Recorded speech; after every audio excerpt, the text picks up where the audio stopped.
তো নমস্কাৰ বন্ধুসকল, স্বাগতম জনাইছোঁ মোৰ চেনেল jycreationsলৈ আকৌ এবাৰ। আজি ধুনীয়াকৈ মই আপোনালোকলৈ আৰু এটা নতুন বিষয় লৈ আহিছোঁ, হোৱাটছএপৰ সিকিউৰিটি লকৰ বিষয়ে।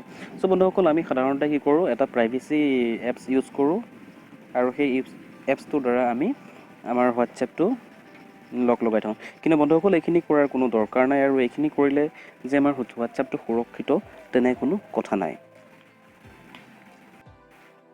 আমাৰ হোৱাটছএপটো আমি সুৰক্ষিত কৰি ৰাখিবলৈ যাতে বেলেগ কোনোৱে আমাৰ হোৱাটছএপটো হেক কৰিব নোৱাৰে অথবা আমাৰ মেছেজবোৰ পঢ়িব নোৱাৰে যিকোনো পদ্ধতিৰে, তাৰ বাবে আমি হোৱাটছএপৰ ভিতৰতে এটা ধুনীয়া ছেটিংছ পাম, আৰু এই ছেটিংছত গৈ পেলাই আমি ধুনীয়াকৈ আমাৰ হোৱাটছএপটোক আমি সুৰক্ষিত কৰি ৰাখিব পাৰোঁ। তো বলক বন্ধুসকল, আৰম্ভ কৰোঁ আজিৰ ভিডিঅ'টো।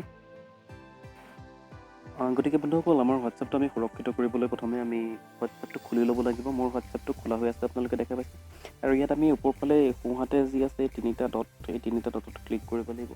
ক্লিক কৰি পেলাই ইয়াতে ছেটিংছত যাব, আপোনালোকে ধুনীয়াকৈ ছেটিংছত যাব। তাৰপিছত তাত পাব account, chat, notification, data in storage, usages, help, invite a friend.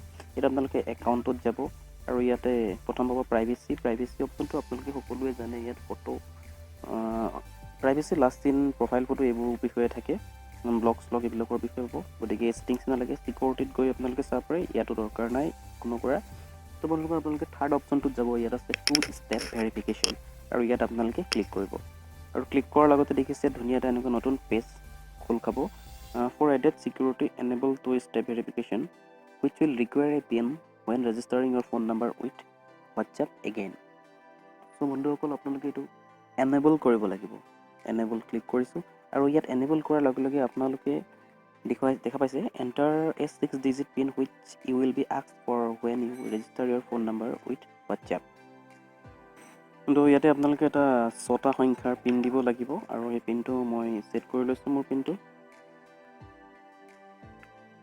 তো আপোনালোকেও এনেদৰে এইটো কনফাৰ্ম কৰি দিব পিনটো। আপোনালোকে আপোনালোকৰ পিনটো দ্বিতীয়বাৰ তাত কনফাৰ্ম কৰাৰ পিছত আপোনালোকৰ ইমেইল এড্ৰেছটো দিবলৈ আহিব, আৰু ঠিক তেনেদৰে মই মোৰ ইমেইল এড্ৰেছটো ইয়াত লিখি দিছোঁ। আৰু তাৰপিছত আপোনালোকে নেক্সট মাৰিব। নেক্সট মৰাৰ পিছত আকৌ এবাৰ কনফাৰ্ম কৰিব আহিব ইমেইল এড্ৰেছটো। চ' আকৌ এবাৰ দি পেলাই ইয়াত ছেভ কৰি দিছোঁ। এপ্লাইং ছেটিংছ দেখা পাইছে আপোনালোকে। চ' বন্ধুসকল, ইয়াতে 2 ষ্টেপ ভেৰিফিকেশ্যন ইজ এনেবলড, মানে আমাৰ ইয়াত এই 2 ষ্টেপ ভেৰিফিকেশ্যনৰ প্ৰক্ৰিয়াটো সম্পন্ন হৈছে। চ' ইয়াত ডান মাৰি দিব।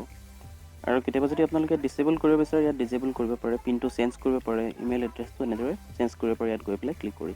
এইখিনি মই আপোনালোকক এটা পিছৰ ভিডিঅ'ত দেখুৱাম। তো বন্ধুসকল, আজিৰ ভিডিঅ'টোত ইমানেই। আকৌ এটা নতুন ভিডিঅ' লৈ পুনৰ আহি আছোঁ।